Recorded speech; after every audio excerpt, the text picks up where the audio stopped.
Beneath the shifting sands of time lies a secret that rewrites Scripture itself. The Ark of the Covenant, crafted by Moses, lost to history, worshipped as God's throne, was never just a relic. It was a mirror reflecting humanity's forgotten divinity, a key to realms beyond the grasp of the demiurge, the false god who forged this prison of flesh and bone. For centuries, priests and kings whispered of its power, a golden chest that could part seas, level mountains, and vaporize armies.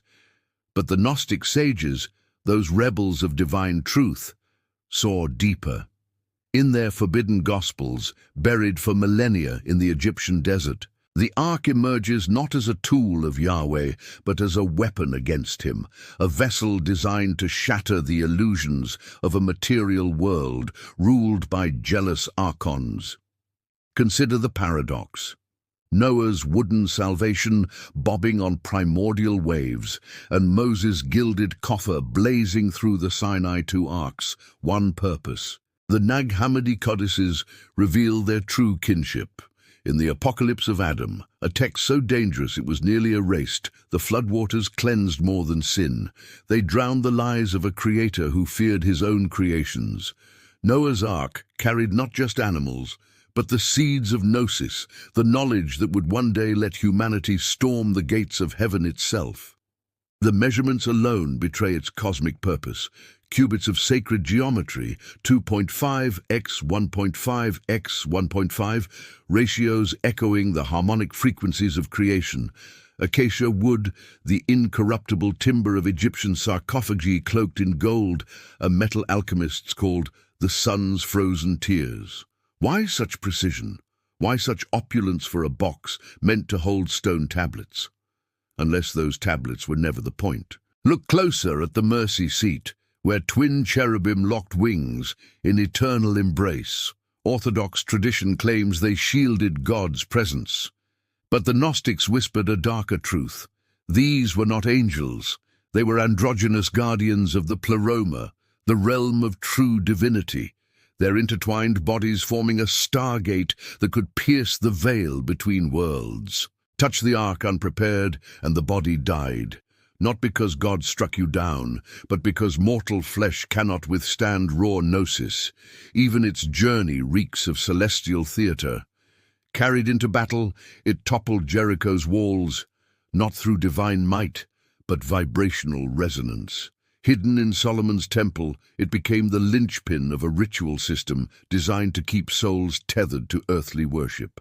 The Gnostics saw the pattern, a relic simultaneously revered and restricted, its true purpose encrypted in symbols only the initiated could decode.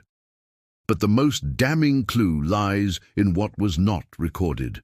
The Gospel of Philip, rescued from the Nag Hammadi sands, mocks the temple's folly. The Holy of Holies is a joke. The true Ark is the heart that knows itself. For these mystics, Moses' masterpiece was always a metaphor, a training wheel for consciousness, pointing toward the day when humans would outgrow physical idols and awaken to the godhood within. And yet, what if both truths coexist? What if the Ark was both a physical object and a psychic blueprint, a technology to focus the mind until the mind no longer needed it? The Gnostics did not deny the Ark's power, they feared its misuse. To worship the vessel, they warned, was to remain trapped in the demiurge's maze. To become the vessel was to escape it. As desert winds howl over the ruins of Qumran, one can almost hear the echoes of ancient debates. Essene monks poring over scrolls, their oil lamps flickering as they trace the Ark's path from Sinai to... where? Ethiopia? Babylon? Or somewhere beyond the stars? The answer perhaps lies in a line from the Gospel of Thomas, scorched into a fragment of papyrus. The kingdom is inside you, and it is outside you. When you know yourselves, then you will be known, and you will understand that you are the Ark. But this is only the first layer of the mystery, for as we'll soon discover, the Ark's disappearance was no accident. It was an exfiltration, and the forces that hid it are still at work today. The Ark's legend did not vanish with the dust of ancient Israel. Instead, it slipped into the shadows, guarded by those who understood its true nature, not as a relic to be worshipped, but as a cipher to be decoded.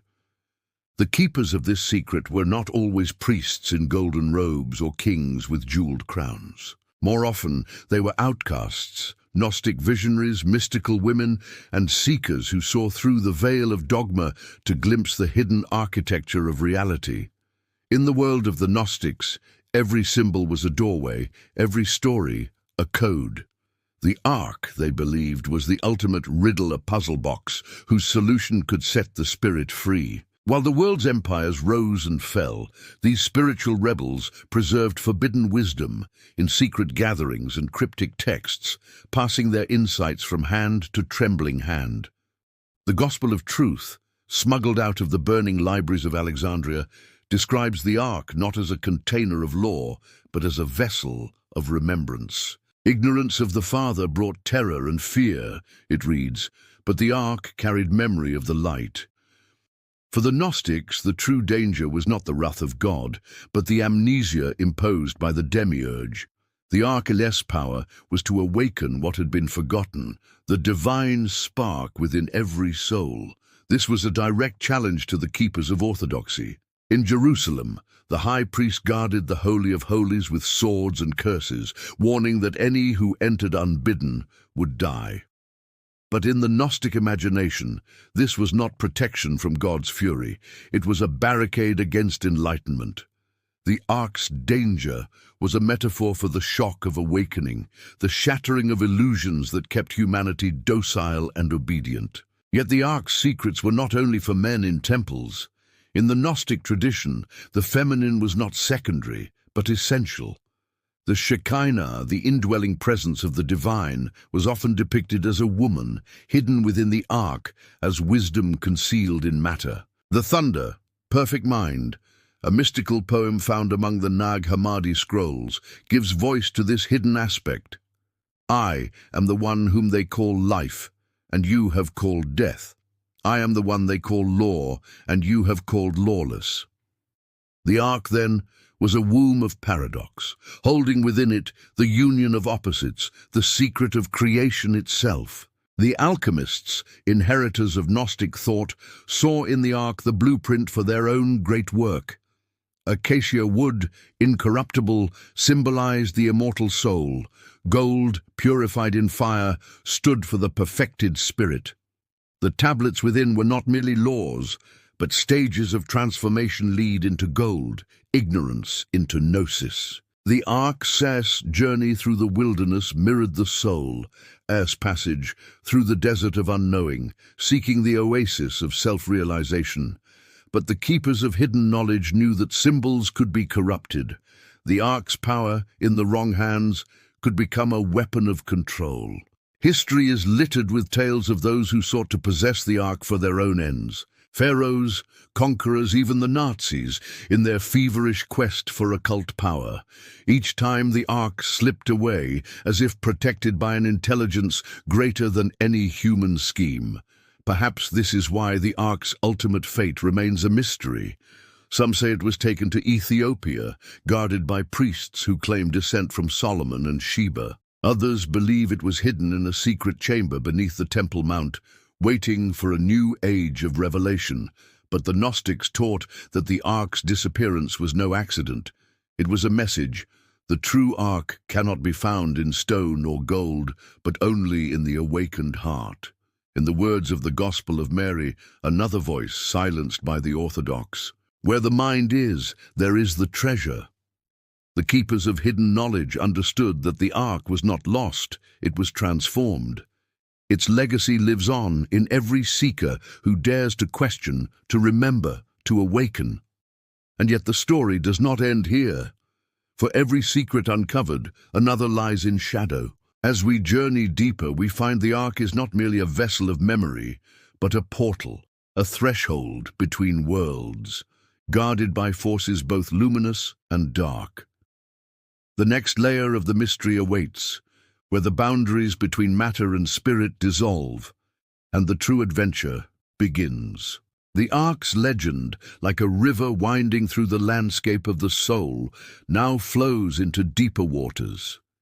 Here, the boundaries between myth and reality blur, and the Ark emerges not merely as a relic of lost Israel, but as a living threshold, a portal poised between this world and the next. For those who dared to look beyond the surface, the Ark was never just a box. It was a paradox, a presence and an absence, a hidden force humming at the edge of perception. Gnostic teachers, with their eyes turned inward, recognized in its story a cosmic drama, the struggle between the imprisoning demiurge and the liberating light. The Ark, they said, was fashioned not to contain God, but to awaken the divine spark within those who approached it with wisdom and courage. Ancient texts, both canonical and forbidden, hint at the Ark's otherworldly power.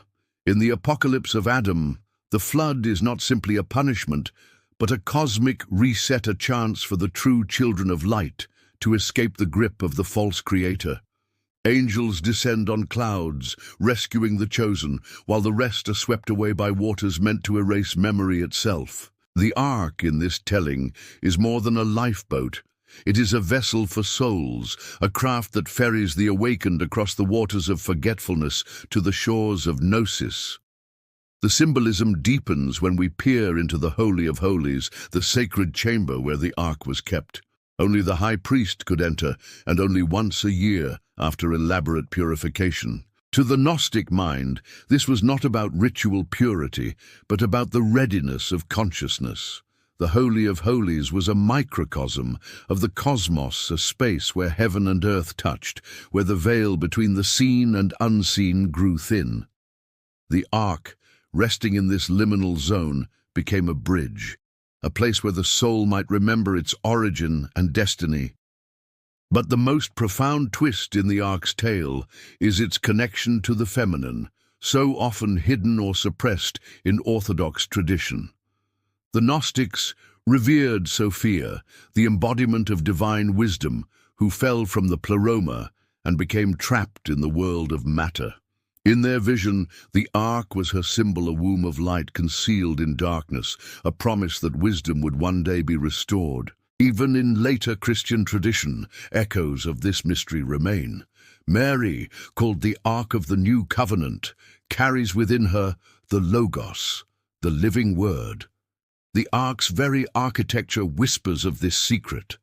The cherubim, facing each other with wings outstretched, form a space between them, a void, a silence, a hidden place where the voice of God is heard. For the Gnostics, this was the gateway to the pleroma, the fullness of divine being. To gaze upon the Ark was to risk annihilation not by wrath, but by revelation. The ego, confronted by the infinite, dissolves like mist in the morning sun. And yet, the Ark is not merely a symbol of ascent, it is also a warning. The Gnostic texts speak of archons, cosmic gatekeepers, who seek to keep souls bound to ignorance. The Ark's power, misunderstood or misused, can become a snare. Those who approach it with pride or greed find only death or madness. Those who come with humility and longing for truth may glimpse the world beyond the veil. In the shadows of history, stories persist of the Ark's destructive force. Armies struck down, temples shaken to their foundations, men driven mad by the light within. But these are only the outer ripples of a deeper reality. The true danger and the true promise lies in what the Ark reveals, that the world we know is but a shadow, and that within each of us is a portal to the infinite. So the legend endures, not as a tale of lost treasure, but as a map for the soul's journey. The Ark is hidden, yes, but not in Ethiopia, nor in a secret chamber beneath Jerusalem. Its true hiding place is the heart that seeks, the mind that questions, the spirit that refuses to be bound by illusion. And as we pass through this gateway, we find ourselves on the threshold of the great conflict, the battle for consciousness itself. The Ark is not just a relic or a symbol. It is a challenge, a summons, a call to awaken. The next chapter beckons, where the guardians and adversaries of this hidden knowledge reveal themselves, and the stakes are nothing less than the destiny of the human soul. The Ark's mystery, now exposed as a portal between worlds, draws us into a cosmic conflict far older than any earthly war. Here, the drama shifts from the deserts of ancient Israel to the invisible battleground of the soul, where guardians and adversaries wage a silent war for the fate of human consciousness. The Gnostic vision is clear and unsettling. The world we know is not the creation of a benevolent father, but the domain of the demiurge, a blind and arrogant architect who fashioned matter as a prison for the spirit. His agents, the archons, are the wardens of this realm, weaving illusions and fears to keep humanity asleep. In this light, the Ark is no mere artifact. It is a breach in the prison wall, a beacon that calls to those who sense there is more to reality than what the senses reveal. The ancient texts speak of this struggle in riddles and parables. In the nature of the rulers, the archons are described as jealous beings, terrified of human potential. They seek to keep the secret of the Ark hidden, for they know its true power, to awaken the divine spark within, to remind humanity of its forgotten home beyond the stars. The Ark, in Gnostic eyes, is a subversive technology, a divine hack inserted into the system of control. Throughout history, those who drew near the Ark found themselves caught in this conflict. When the Philistines captured it, their cities were struck by plagues and terror, as if the very fabric of their world rebelled against the intrusion. The Gnostics saw in this not the wrath of Yahweh, but the backlash of a reality stretched to its limits, a warning that the Ark's power could not be contained by those who served the demiurge. Yet not all who sought the Ark were adversaries. The guardians of its secret were often hidden in plain sight. Prophets, mystics, and sages who risked everything to keep the flame of Gnosis alive. In the shadows of the Second Temple, Esene initiates whispered of a knowledge too dangerous for kings and priests, a knowledge that could shatter the chains of fate. They saw the Ark not as an object to be possessed, but as a mystery to be embodied. The Gospel of Philip offers a chilling insight. Those who say they will die first and then rise are mistaken. If they do not receive the resurrection while they live, when they die, they will receive nothing. The Ark, then, is not a promise of power after death, but a call to awaken now to become, in this very life, a living vessel of the divine. But the adversaries are cunning. The archons have learned to mimic the light, to offer counterfeit mysteries that lead seekers deeper into the maze. They tempt with visions of glory, with promises of secret knowledge that only entangle the soul further. The true guardians know this trap well. Their wisdom is humility, their weapon is discernment. They teach that the Ark's power is not for domination, but for liberation, not to rule others, but to free oneself from the tyranny of illusion. The battle for the Ark is the battle for the human mind. Every generation faces the same choice: to serve the demiurge, clinging to the safety of dogma and ritual, or to risk everything for the uncertain freedom of Gnosis. The guardians stand at the threshold, inviting the brave to cross. The adversaries lurk in the shadows, whispering that the journey is too dangerous, the cost too high. And so the Ark remains hidden, not because it is lost, but because it is everywhere, waiting for those who are ready to see. Its guardians are not always saints or sages.